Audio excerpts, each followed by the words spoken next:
Hello viewers, welcome to Telugu Scit tutorials. This is normal HTML programming.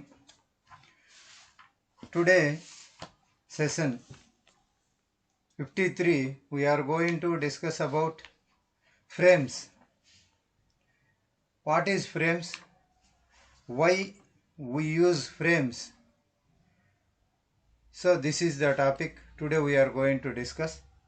So to divide the web page into parts or blocks, we can divide the page into rows and columns. This is the frames. This is what frames. Frames means to divide the web page into parts or blocks. That is called frames. To divide the web page into parts or blocks. That is called frames. It contains, the page contains rows and columns. The page contains rows and columns. Frame set. This is also we called it as a frame set. So syntax is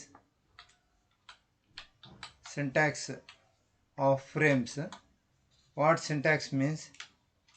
Frame set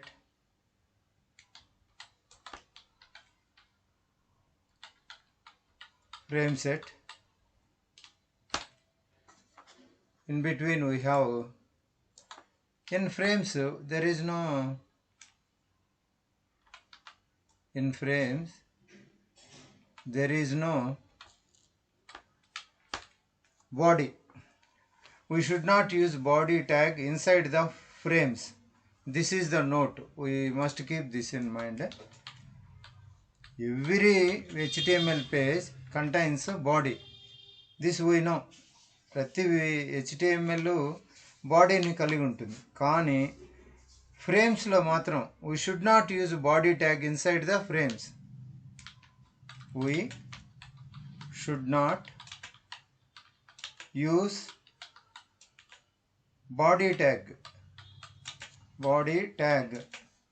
inside the frames. This is the main point in frame set. Okay, now we take one editor, that is a notepad. In notepad we are going to type that beginning comment line,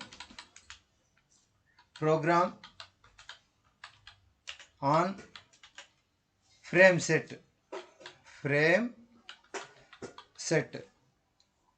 This is the program we are going to do today. It contains normal HTML tags.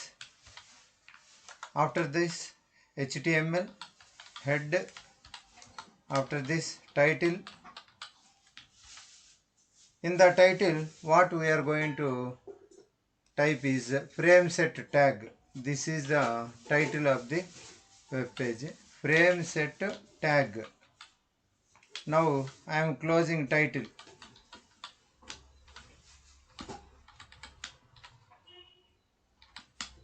I am closing title. After this, as usually, head is also I am closing. Head close. After this, I am going to take frame set. Frame set begin, frame set close.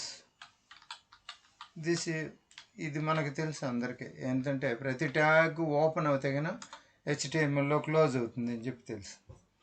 ఫైనల్కి ఇప్పుడు మనం HTML ట్యాగ్ని close చేసాం. This is basic tag in HTML. Now I am going to save. Go to file, click save as. This is in as usual a desktop, class HTML programs, program number this Session-54, but it is on frame set. So frame set .html. This is the name of the file. So in class HTML on desktop, class HTML programs, this is the name of the file. So now after saving this, I am going to browser, desktop, and class HTML programs. In that frame set, right click on frame set and go to open with, click on Google Chrome. ఇది నార్మల్గా ఉంది, ఏం change లేదు. Okay, ఇప్పుడు నేను HTML పేజీలోకి పోయి frame set లోపల నేను ఫ్రేమ్ ఎస్ఆర్సి అంటే ఈ పేజీని నేను ఏం చేస్తానంటే దీన్ని డివైడ్ చేసే మునుపు ఈ ఫ్రేమ్ సెట్ని నేను ఏం చేస్తానంటే 3 పార్ట్స్గా డివైడ్ చేసుకుంటాను. డివైడ్ చేసుకోవడానికి నాకేముందంటే రోస్ అనే ఒక ఆప్షన్ ఉంది. రోస్లోకి వెళ్ళి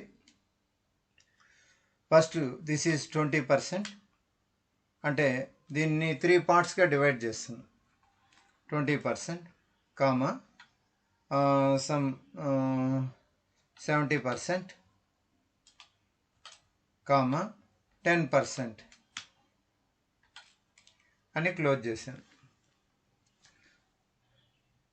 కామా పెట్టి డబుల్ కొటేషన్ లాస్ట్లో క్లోజ్ చేసేస్తాం. Control S, save it, go to browser, refresh it. ఏమైనా వచ్చిందంటే నో, ఏం రాలేదు. So again go to notepad. నేను ఏదైతే పర్సంటేజ్ ఇచ్చాను కానీ దీన్ని ఎన్ని ఫ్రేమ్ సెట్గా అంటే 20%, 70%, 10% డివైడ్ చేయాలన్నా 3 పార్ట్స్ అన్నప్పుడు ఇక్కడ నేను 3 ఫ్రేమ్ ఎస్ఆర్సీస్ ఇవ్వాలి. Frame SRC is equals to ఎంటీగా వదిలేస్తాను. అదేవిధంగా frame SRC is equals to ఎంటీగా వదిలేస్తాను. అదేవిధంగా frame SRC is equals to ఈ విధంగా ఇచ్చాను. ఇచ్చిన తర్వాత ఇప్పుడు దీన్ని సేవ్ చేసి కంట్రోల్-S, ఆల్ ట్యాబ్లోకి వెళ్ళి జస్ట్ రిఫ్రెష్ చేస్తాను. చూడండి, పైది వచ్చేసి పై టాప్ పర్సెంట్ వచ్చి 20%, మిడిల్ వచ్చి 70%, బాటమ్ వచ్చేసి 10% ఇచ్చింది. అలా లేదు నాకు ఈక్వల్గా కావాలని అంటే ఇక్కడ నేనేం చేస్తానంటే దీన్ని కూడా 10% ఇస్తాను. టాప్ 1 కూడా 10 ఇచ్చాను. ఇది 80% తీసుకుంటాను. 80%. కంట్రోల్-S, సేవ్ ఇట్, ఆల్ ట్యాబ్కి వెళ్ళి రిఫ్రెష్ ఇట్. ఇప్పుడు చూడండి, పైది 10% వచ్చింది, బాటము 10% వచ్చింది, మిడిల్లో వచ్చేసి ఎంత వచ్చింది 80%. ఇలా కాదు, ఇది 20 వచ్చి మిడిల్లో ఒకటి 60 రావాలని అనుకుంటే అట్లా కూడా చేసుకోవచ్చు. ఇది 20, బాటమ్ 20, మిడిల్లో ఉండేది వచ్చి 60%. కంట్రోల్-S, ఆల్ ట్యాబ్, రిఫ్రెష్. ఇప్పుడు చూడండి, పైన 20%, కింద 20%, మిడిల్లో ఉండేది 60% వచ్చింది. ఓకే, ఇది బాగానే ఉంది. కానీ అట్లా లేకుండా మిడిల్లో ఉన్నదాన్ని నేనేం చేస్తానంటే కాలమ్స్గా డివైడ్ చేసుకోవాలి. మిడిల్లో ఉన్నదాన్ని నేను కాలమ్స్గా డివైడ్ చేసుకోవాలి అంటే ఫస్ట్ నేను పైన టాప్ ఉంది కదా, ఈ రో సెట్ను ఫ్రీగా టాప్ను వదిలేస్తాను, బాటమ్ను వదిలేస్తాను. మిడిల్లో దాన్ని మాత్రం ఇక్కడ నేనేం చేస్తానంటే frame SRC is equals to tag పెట్టేస్తాను. పెట్టిన తర్వాత నేనేం చేస్తానంటే ఆ మిడిల్లో ఉండేదానికి మళ్ళీ ఇంకో ఫ్రేమ్ సెట్ తీసుకుంటాను. నేను frame set SRC is equals to frame set SRC is equals to ఇక్కడ నేను ఎస్ఆర్సి కాకుండా కాలమ్స్గా డివైడ్ చేయాలనుకుంటాను కాబట్టి కాల్స్ అని చెప్పి తీసుకుంటాను. Calls is equals to double quotation 30%, comma 40%, comma 30% అని తీసుకొని డబుల్ కొటేషను దీన్ని క్లోజ్ చేస్తాం. ఇప్పుడు అది ఎన్ని పార్ట్స్ ఉంది, 3 పార్ట్స్గా చేశాను.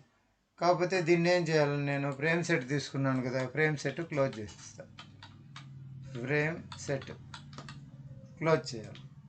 క్లోజ్ చేసేస్తాను అంటే ఈ ఫ్రేమ్ సెట్ ఏదైతే మిడిల్లో ఉందో దాన్ని 30%, 40%, 30% 3 పార్ట్స్గా నిలువు వరుసలుగా డివైడ్ చేసి ఆ ఫ్రేమ్ సెట్ క్లోజ్ చేశాను. మళ్ళీ ఈ ఫ్రేమ్ సెట్ ఇక్కడికి క్లోజ్ చేశాను కదా, ఇది క్లోజ్ చేయాలి. క్లోజ్ చేశాను. కంట్రోల్-S, సేవ్ చేసిన తర్వాత కింద ఉండే ఫ్రేమ్ సెట్ యాజ్ యూజువల్గా ఉంది. కాకపోతే ఈ ఫ్రేమ్ సెట్ క్లోజ్ అయిన తర్వాత నాకు థర్డ్ వన్ అనేది ఒకటి ఉండాలి. ఏందది కింద బాటమ్ అనేది ఉంది కదా, అది అట్లే ఉండాలి కదా నాకు. Frame SRC is equals to close, ఎంటీగా దీన్ని తీసుకుంటాం. ఇది ఫ్రేమ్ ఎస్ఆర్సి. ఇప్పుడు control S, save it, alt tab, పోయి రిఫ్రెష్ చేస్తాం. చూడండి, టాప్ అట్లే ఉంది, బాటము అట్లే ఉంది. మిడిల్లో ఉన్నదాన్ని 3 కాలమ్స్ చేశాను. ఈ పార్ట్ వచ్చేసి ఏదైతే కనపడుతుందో ఈ పార్ట్ వచ్చేసి 30%, మిడిల్లో ఉన్నది 40%, ఇది 30%గా డివైడ్ అయింది. ఈ విధంగా మనం ఏం చేయొచ్చు అంటే ఫ్రేమ్ సెట్ను మనం బిల్డ్ చేయొచ్చు. జస్ట్ నేను ఫ్రేమ్ సెట్ మాత్రం బిల్డ్ చేశాను దీంట్లో. ఇంతవరకు చూస్తాము. తర్వాత సెషన్స్లో మనం ఈ ఫ్రేమ్ సెట్కి మనం ఏ విధంగా వేరే ప్రోగ్రామ్ తీసుకొని లింక్ ఇవ్వడము అదంతా తర్వాత చూస్తాం. ఈ క్లాస్కి ఇంతేనండి. Thank you for watching. Please subscribe.